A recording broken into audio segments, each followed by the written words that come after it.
Bom dia aí, nono ano. Quem está vendo a aula aí vê que ela vai ficar mais curta, é porque eu estava cobrando os trabalhos atrasados, que eu dei prazo até hoje para fazer, valendo 5 pontos. A aula de hoje mesmo é o capítulo 10, Brasil e Populismo, que nós vamos continuar com o populismo da América Latina, mas agora a gente vai falar só do Brasil. Quem está vendo isso e não me mandou trabalho, corre atrás e me manda com urgência o trabalho das mães da Praça de Maio, do capítulo passado. Está valendo 5 pontos. A aula de hoje nada mais é do que a continuação do populismo. E essa imagem que está aí, nono ano, vocês têm que saber de qual é salteado. É Getúlio Dornelles Vargas. É o maior exemplo de populismo que nós tivemos no Brasil. Mas o Brasil é tão específico que o Brasil não teve um... Arthur entrando agora na aula. Arthur, muito atrasado, hein, Arthur? E tá me devendo atividade, hein? Galera, o populismo no Brasil é um período muito grande, que vai ali de Vargas, depois do Estado Novo, até o golpe militar em 64. Então é o seguinte, o que é o populismo no Brasil? É nada mais do que a continuação do populismo que nós vimos lá com Vargas, o pai dos pobres e a mãe dos ricos. Então tem muita coisa que eu vou falar que vocês vão relembrar, e eu não vou ficar parando, ok? Vamos lá, hein? Primeira coisa, assim como a América Latina, os países de língua espanhola, o Brasil estava alinhado com a política dos Estados Unidos. Os Estados Unidos, naquela Guerra Fria, que a gente sabe que não aconteceu de verdade, ele dava empréstimos, cobrava os juros altíssimos desses empréstimos, e ele dava apoio irrestrito, apoio político, econômico, para a máquina do Brasil, lógico, né, para o governo do Brasil, desde que nós nos alinhássemos politicamente naquela bipolaridade, na Guerra Fria, ao lado capitalista, ao lado dos Estados Unidos. E o Brasil vai se alinhar com essa política americana capitalista. Alguns populistas, eu vou diferenciar um e outro, vão apoiar integralmente essa política neoliberal. Outros populistas vão querer meio que se afastar, vão ser desenvolvimentistas e nacionalistas. Então vai variar aqui dentro o tipo de populismo que a gente vai ter, ok? Na América Latina, principalmente no Brasil, o que vai acontecer? Nós já vimos isso. O dinheiro que é emprestado pelos Estados Unidos vai para a industrialização, para a indústria de base, de ferro, de aço, transporte, energia. E também nós vamos ver aqui dentro do Brasil e da América Latina a entrada de multinacionais, de empresas que vão trazer bens de consumo, tipo automóveis para o Brasil, vão começar a importar, uma coisa que não acontecia. Então, na verdade, nós vamos ver que dentro do Brasil, a proposta que vai ter aqui do populismo vai ser aquela proposta que vai ser a clássica, que nós vamos apoiar integralmente o movimento populista, que é para deter aquela ideia que nós já vimos lá no populismo passado. Qual é a desculpa? Deter o avanço do socialismo que se espalhou. E qual era o grande medo? Que acontecesse que nem Cuba, na Revolução lá cubana, transformar aqui um país socialista. O medo que aconteceu lá no Chile. Lembra no Chile? Que foi bombardeado o Palácio La Moneda? Então, na verdade, havia aquele medo do socialismo. Então, a América Latina e o Brasil, especificamente, vai começar a se alinhar com os movimentos populistas com os Estados Unidos. Só que dentro do movimento populista, tem duas vertentes. Tem aqueles que são nacionalistas e são aqueles desenvolvimentistas. E um terceiro também, que é o neoliberal, que vai abrir o mercado brasileiro basicamente a tudo que os americanos querem. Nós vamos nos alinhar à política externa americana. Essa que é a verdade, ok? Mas os populistas vão estar variando. Uns vão ficar mais próximos dos americanos, uns vão ficar mais afastados, uns vão se voltar para o mercado interno, para a indústria nacional, e isso vai ter uma variação. E é aí que começa o problema no ano. Qual é o problema? Isso vai variar de presidente para presidente. Professor, então quando nós vamos voltar agora? Nós vamos voltar lá atrás, no final da Segunda Guerra Mundial no Brasil, nós vamos voltar lá atrás, nas eleições. Gabriel saiu e está entrando. Aqui, ó, voltar lá atrás, naquela eleição de Getúlio Vargas, que ele prometeu, só que aparentemente ele quer continuar no governo, é o queremismo, lembra? E nós vamos terminar com aquela eleição de Getúlio Vargas para o Senado, lá atrás, 45. E a eleição para presidente de Eurico Gaspar Dutra. Então, para tudo. No mundo, nós fomos até lá na Guerra Fria, até mais ou menos a década de 60, 65. No Brasil, nós paramos lá na Segunda Guerra Mundial. Então, nós vamos voltar lá atrás naquele capítulo do Estado Novo, que nós terminamos falando da Segunda Guerra Mundial, da participação do Brasil, e também que Getúlio Vargas não queria abrir mão do poder, ele era um ditador no Estado Novo. Ele foi obrigado a fazer as eleições. E quem é que vence as eleições, professor?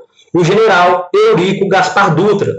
Nessa época, o mandato de presidente era 5 anos. 5 anos. Então ia 46, 47, 48, 49, 50. Em 50 se fazia eleição para ter um presidente de 51.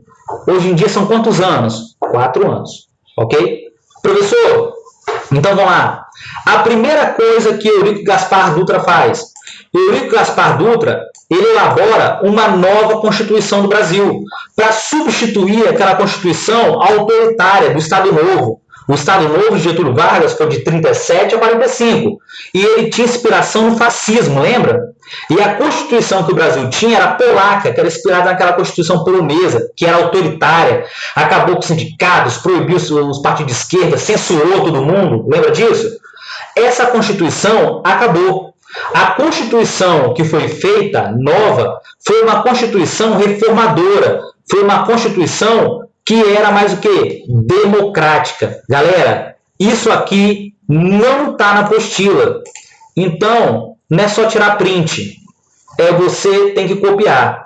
Professor, qual eram as características da Constituição que Eurico Gaspar Dutra encomendou lá com a Assembleia, com os senadores, com os deputados? Vamos lá. Ele reafirmou a República Federativa e Presidencialista. Ele reafirmou a liberdade de expressão, de pensamento e a livre associação de pessoas. Ele também pregava a independência dos poderes, legislativo, executivo e judiciário, Barão de Montesquieu. Ele também pregou o voto livre para ambos os sexos, feminino e masculino, para pessoas maiores de 18 anos que soubessem ler. Ah, professor, a maior parte da população brasileira sabia ler? Não, era analfabeto. Fora aqueles que fingiam que sabia ler para votar lá no candidato X, ok? Analfabeto funcional. E por último, permitia o direito à greve aos trabalhadores, menos em áreas essenciais, tipo saúde, segurança, aí não pode, né? Ou seja, a Constituição, ela voltou a ser uma Constituição democrática. Democrática. Por um detalhe, ela não era totalmente democrática. Por quê? Eurico Gaspar Dutra, ele era totalmente a favor do alinhamento com os americanos, da política neoliberal. Então, no contexto da Guerra Fria, o que o nosso amigo general fez? Ele simplesmente fechou os partidos de esquerda. O Partido Comunista Brasileiro vai ser decretado ilegal. Ou seja, e ele vai fechar esse partido. Ele era liberal na economia, mas lá dentro do país, aqui dentro do Brasil, Eurico Gaspar Dutra, militar, general, ele vai coibir a esquerda. Ele fecha o Partido Comunista. Então a gente não pode falar que nesse momento tudo era perfeito, tudo era democrático. Ok? Professor, o que o Dutra fez no governo dele? Galera, o Brasil acumulou muitas reservas, dinheiro, porque o Brasil, apesar de ter participado da Segunda Guerra Mundial, eu fui lá no finalzinho, não vou voltar nisso, o Brasil vendeu muitos produtos, o país estava em guerra. Vendeu muitos produtos para os países que estavam ali lutando, até que não estava, tipo os Estados Unidos no início. O Brasil mandava matéria-prima para lá, os americanos faziam lá aviões, faziam ração e mandavam lá e vendiam para a Inglaterra. Então o Brasil acumulou muito dinheiro em reservas. Entendeu a ideia? E essa reserva vai ser queimada no governo de Gaspar Dutra. Sabe por quê?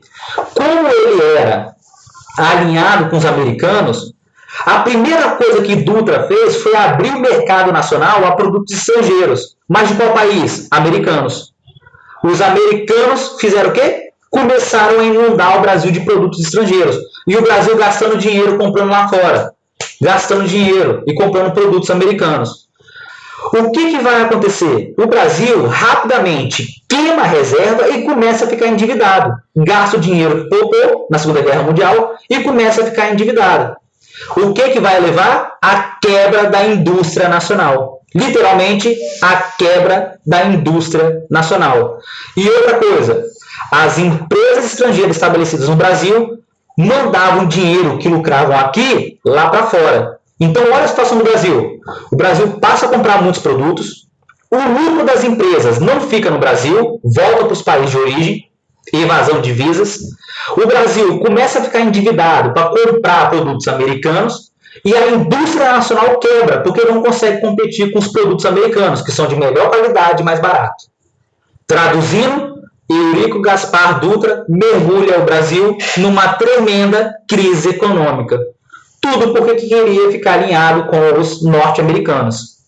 E é aí que vem o famoso plano SALT. Professor, o que é o plano SALT? Na cabeça dele, era fácil. Vamos se endividar mais, vamos pegar dinheiro emprestado e vamos investir em áreas essenciais da economia. Qual eram as áreas essenciais da economia? Saúde, alimentação, transporte e energia. Daí que vem o nome SALT. Ok? SALT. São as siglas de saúde, educação, transporte e alimentação. Professor, nós podemos falar que essa economia ela se recuperou no Brasil? Não, galera, foi um tremendo fracasso. Isso só contribuiu para o Brasil ficar mais endividado. Por quê? A recuperação econômica foi muito tímida, enquanto que o endividamento do Brasil só crescia. O trabalhador perdeu o poder de compra, a inflação aumentava. Já expliquei para vocês que a inflação é o que está acontecendo hoje com o arroz. O arroz de manhã está R$20, de tarde está 25, daqui a pouco ele está 30. Isso que é inflação. E o seu salário continua congelado. Ou seja, o que é inflação? Os produtos sobem sempre e o seu salário não sobe. Entenderam a ideia? Eu canso de explicar isso. Lembra do arroz agora, do óleo, que está caríssimo aí. Professor, o que vai acontecer? O salário do trabalhador fica congelado. Os produtos encarecem. É só quem é rico que compra. E a massa da população? É empobrecimento. Imagina que lá em 1950 começam as campanhas eleitorais para presidente. E o Brasil está no meio da crise. E chuta quem é o cara que vai se candidatar e vai vencer as eleições. Getúlio Dornelles Vargas. Professor, é aquele Getúlio Vargas, lá de 30 a 45? É. Ele percebeu que a população estava insatisfeita, ele utilizou a propaganda de pai dos pobres. Gente, ele tinha que sair do poder há 5 anos, estava fresco na cabeça da galera. Ok? Estava fresco, pai dos pobres. Ele utilizou uma propaganda de massa e ele vai ser eleito com mais ou menos 48% para 49% ali dos votos. Uma votação expressiva, quase metade da população. Getúlio Dornelles Vargas agora vai ser eleito democraticamente. Lá em 30 a 45, ele foi eleito indiretamente e depois ele deu o golpe do Estado Novo, em 37. Agora não, ele vai ser eleito democraticamente. Professor, e o governo dele vai de 51 a 56? Ele vai governar 51, 52, 53, 54. Quando era para ele governar em 55, vai acontecer um acidente com ele. Calma. Professor, como é que ele foi eleito? Com uma pauta trabalhista. De novo, populismo. Pauta trabalhista. Ele foi eleito pelo Partido Trabalhista Brasileiro, que ele se candidatou como partido oficial. E quem apoiava ele também era o Partido Social, PSP, Partido Social Progressista, que também apoiava ele. Ele foi eleito com voto popular, com a propaganda de massa, pai dos pobres, reaver, melhorar a economia, voltar a ser como é que era no governo dele. Galera, os trabalhadores, todo mundo votou nele. E ele veio com aquela pauta de resolver a crise econômica. O trabalhador voltaria a ter uma qualidade de vida maravilhosa. Ok? É isso que ele prometeu. Ele foi eleito. Só que tinha um pequeno detalhe. Se Eurico Gaspar Dutra era totalmente alinhado com a política neoliberal americana, Vargas tinha um pezinho atrás. E esse que vai ser o problema. Getúlio Vargas não declarou apoio oficialmente aos Estados Unidos. Nós éramos capitalistas. Mas o que Getúlio Vargas fez? Eu quero me descolar um pouquinho dos americanos, porque isso está pegando muito mal. E Getúlio Vargas é classificado como o desenvolvimentista nacionalista. O que isso quer dizer, professor? Que ele voltou sua política para dentro do país. Para dentro do país. Desenvolvimentista nacionalista. Ele investiu na indústria de base, mesma coisa que ele tinha feito antes, antes da Segunda Guerra Mundial.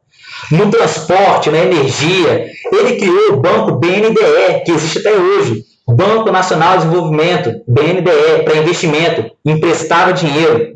Esse banco foi criado em 1952. Depois, ele lançou a construção da hidrelétrica de Paulo Afonso, que só vai terminar em 61, já na época que era Eletrobras, tinha um outro nome. Ele criou a famosa Petrobras, que existe hoje, empresa brasileira de exploração de petróleo.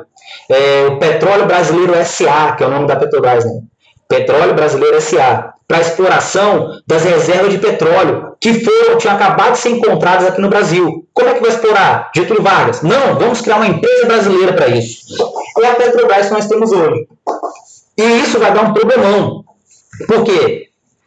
Galera, por incrível que pareça, a intenção de Vargas era maravilhosa. Quem vai explorar o petróleo? O brasileiro, a empresa brasileira. Só que aqui dentro tinha pessoas da UDN, União Democrática Nacional, que era oposição a ele. E falou, Getúlio Vargas, só tem um jeito de explorar o petróleo no Brasil, abrindo um capital estrangeiro. Então qual foi o problema do governo Vargas? Quando a Petrobras foi criada, quem era nacionalista brasileiro queria que todo o capital aplicado na empresa fosse brasileiro. E o lucro ia ficar onde? Aqui dentro. Só que do outro lado tinha aquela galera que era neoliberal, apoiada pela UDN. Um cara chamado também Carlos Lacerda, que era o grande opositor de Getúlio Vargas. Essa galera que queria que o capital estrangeiro fosse aplicado na Petrobras para a exploração do petróleo. Ou seja, se gerasse lucro, parte não ia ficar no Brasil do lucro. E começou aquela confusão.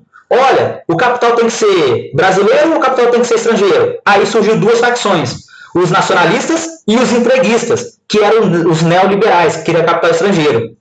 E os nacionalistas vão criar uma campanha famosa na história, chamada O Petróleo é Nosso. Foi uma campanha popular, que depois Getúlio Vargas viu que era bom e incorporou ao seu governo. O que vai acontecer?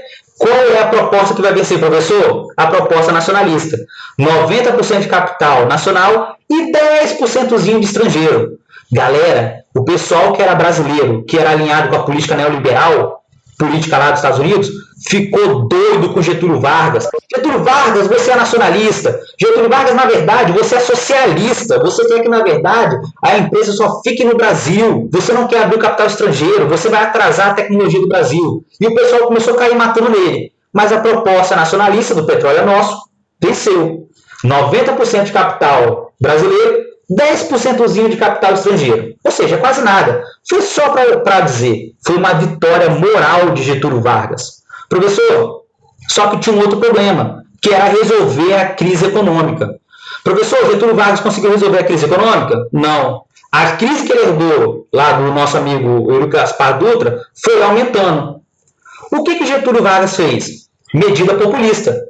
Eu vou aumentar o salário mínimo. Galera, mas ele não aumentou só 10%. Sabe o que Getúlio Vargas fez? Ele nomeou um ministro do trabalho lá, chamado João Goulart. E João Goulart chegou para ele e falou, olha, Getúlio Vargas, eu tenho como resolver essa crise. A popularidade de Getúlio Vargas estava acabando com os trabalhadores. A crise não resolvia. Olha, eu tenho a solução para você, Getúlio Vargas. Aí, Getúlio Vargas, qual é a solução? Aumentar em 100% o salário mínimo. 100%.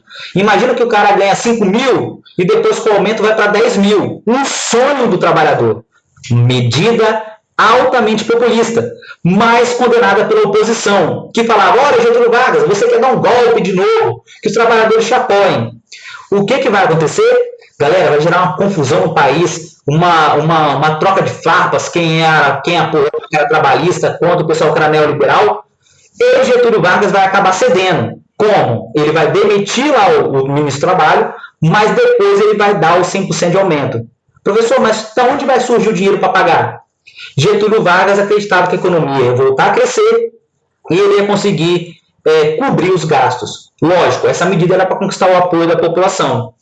Galera, quem era da oposição neoliberal, apoiado com os americanos, alinhado, vai cair matando em cima de Getúlio Vargas. O principal opositor dele era um cara chamado Carlos Lacerda, que vai utilizar até coisas pessoais de Getúlio Vargas para atracar ele. Galera, era um vale tudo, parecia hoje, parece a política de hoje. Pessoal atacando vida pessoal, misturando com política, com economia, era uma doideira. E no meio estava Getúlio Vargas, com a bomba na mão, um país que não estava crescendo, ok? Não vai dar para explicar a segunda parte, que é o suicídio dele. Eu vou deixar para a próxima aula para ver se a gente consegue terminar a explicação toda até o golpe militar, ok? Já são aí meio-dia e 10. Alguém tem dúvida? Alguém tem dúvida? Sim ou não? Não esqueçam de mandar o trabalho para avisar a galera que não me mandou, hein? É de um tempão. Era para me ter explicado essa matéria toda hoje. Vai ficar quebrado. Bom final de semana. Tchau, tchau. Até a próxima aula. Ok? Tchau.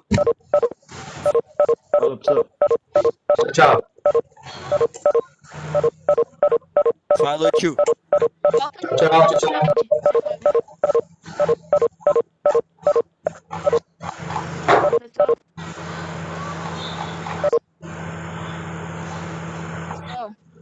Oi. Volta lá no primeiro slide, por favor. Do Dutra?